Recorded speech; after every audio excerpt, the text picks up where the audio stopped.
So hello dear student, কেমন আছো? I hope প্রত্যেকে শুধু ভালো নয় ভীষণ ভালো আছো। স্ক্রিনের উপর একটা প্রশ্ন লেখা আছে, তাই না? প্রশ্নটা প্রথমে আমরা মন দিয়ে পড়বো, বুঝবো, তারপর তার সলিউশন করবো। ওকে, তো চলো প্রশ্নটা কি বলেছে দেখো। এ একটি দ্রব্য বি কে 10% ক্ষতিতে বিক্রয় করে। বেশ, বি সেই দ্রব্যটি সি কে 20% ক্ষতিতে বিক্রয় করে। তবে প্রকৃত ক্ষতির পরিমাণ কত? আমরা একটা কাজ করছি, প্রথমে এ বিক্রি করছে বি কে, ঠিক আছে? ধরি এ এর কাছে জিনিসটার দাম ছিল এক্স টাকা, বি কে যখন দেয় তখন তার দাম হয়ে যায় এক্স মাইনাস, ক্ষতি হচ্ছে তার মানে মাইনাস কতটা ক্ষতি? এক্স এর 10% ক্ষতি। এবার এটাই যদি ক্যালকুলেশন করি, এটা প্রথমবার ছাড় দেওয়া হচ্ছে বা ক্ষতি হচ্ছে 10%, ঠিক আছে? তো কত হবে? এক্স মাইনাস এক্স ইন্টু 10 আপন 100। এবারে যদি ক্যালকুলেশন করি, এলসিএম নিলে 100 হবে, 100 সঙ্গে এক্স গুণ হয়ে যায়, 100 এক্স মাইনাস 10 এক্স হয়ে যাবে। তো আলটিমেট কত পাবো আমরা? 90 এক্স আপন 100। আরেকটু ক্যালকুলেশন করলে এই শূন্য কেটে যাবে। সো কত পাবো?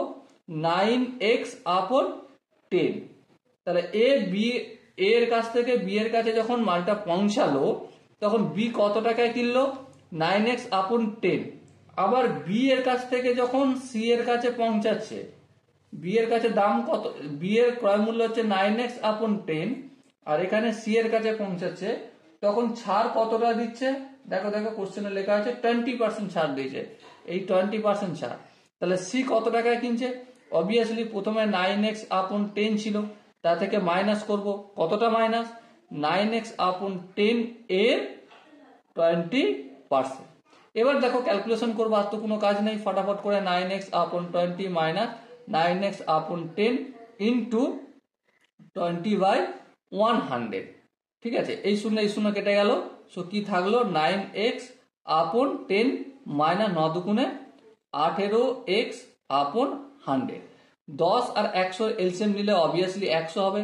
100 কে 10 দিয়ে ভাগ করলে 10, 10 কে 9x দিয়ে গুণ করলে 90x মাইনাস 100 কে 100 দিয়ে ভাগ করলে অবভিয়াসলি 1 কে 18x দিয়ে গুণ করলে অবভিয়াসলি 18x।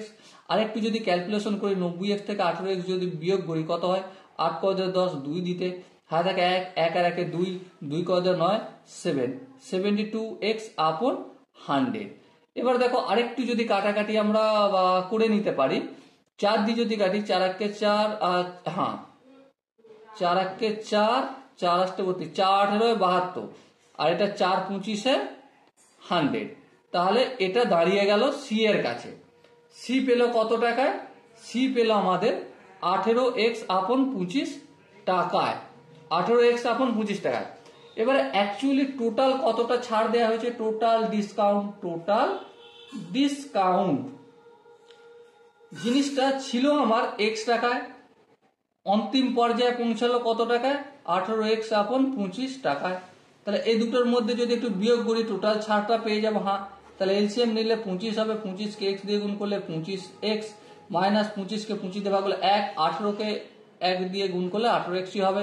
এবার দেখো বিয়োগ টিয়োগ করবো, 18 থেকে 25 কত হবে? 18 19 20 21 22 23 24 25, 7x। তাহলে টোটাল ছাড় দেওয়া হচ্ছে এতটা। অ্যাকচুয়ালি এটা যদি আমি প্রথম যে অবস্থার দাম ছিল, মানে এক্স টাকা ছিল, এর সাথে তুলনা করি, তুলনা করি তো বলতে বলেছে আমাকে, হ্যাঁ ঠিক, প্রকৃত ক্ষতির পরিমাণ বলতে বলেছে। প্রকৃত ক্ষতি কি? মানে এক্স টাকার দাম ছিল তার থেকে কতটা ক্ষতি করা হচ্ছে, কতটা ক্ষতি করা হচ্ছে? এইটা 7x আপন 25।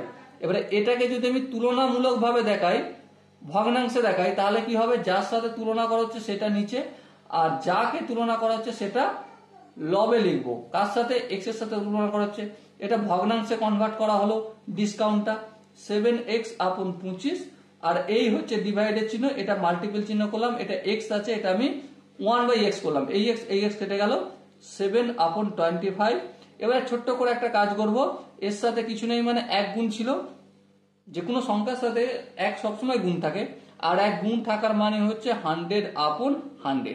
25 1 কে 25, 4 25 100, কি হলো? 4 7 28, আর এই ডিভাইডেড বাই 100 এটার পরিবর্তে আমি পার্সেন্টেজ লিখলাম। এবার অনেকের হয়তো প্রশ্ন আসবে, দাদা তুমি এই ডিভাইডেড বাই 100 এর জায়গায় পার্সেন্টেজ কেন লিখলে? দেখো তার জন্য একটাই কথা বলবো, আমরা যখন ক্লাসে পড়াশোনা করতাম তখন কেউ 37% নাম্বার পেয়েছে বলতাম, তাই না? তো 37% মানে 37 নাম্বার পেয়েছে 100-র মধ্যে, তাহলে 37 ডিভাইডেড বাই 100, ঠিক কিনা? তাহলে পার্সেন্টেজ চিহ্ন তুলে যদি আমি ডিভাইডেড বাই 100 আনতে পারি, তাহলে অবভিয়াসলি ডিভাইডেড বাই 100টা তুলেও কি করতে পারি, পার্সেন্টেজ চিহ্ন আনতে পারি, আর সেটাই আমরা করেছি। এবার দেখো এখানে যে অপশনগুলো রয়েছে তার মধ্যে কোন অপশন ঠিক, obviously option D is the correct answer. Okay, I hope প্রত্যেকে এই কোশ্চেনের কনসেপ্টটা বুঝতে পেরেছো। যদি কারো বুঝতে কোনো জায়গায় কনসেপ্টে প্রবলেম থাকে, অসুবিধা থাকে, তার জন্য কি করতে হবে, তার জন্য একটাই কাজ, কমেন্ট সেকশন রয়েছে, কমেন্টে জানাও যে কোন অঙ্কটা বুঝতে পারোনি, অবশ্যই তার জন্য একটা ডেডিকেটেড ভিডিও নিয়ে আসবো। ওকে, সো ডিয়ার স্টুডেন্ট, দেখা হচ্ছে নেক্সট ভিডিওতে। ততক্ষণ পর্যন্ত ভালো থেকো, সুস্থ থেকো এবং জয় হিন্দ।